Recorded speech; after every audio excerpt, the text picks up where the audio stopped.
It's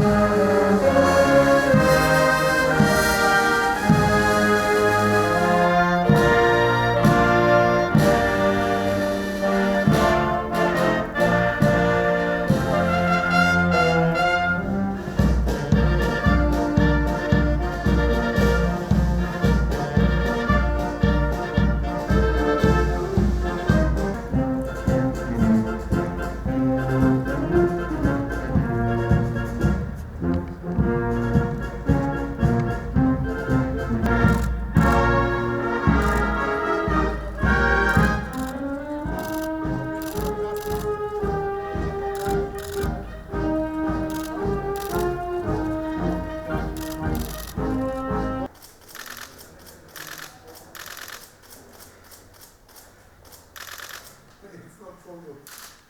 Yes, we have second wave. And you're testing capacities? We have testing capacities, we have hospitals still. We built these temporary hospitals. I think that we are good on the capacity.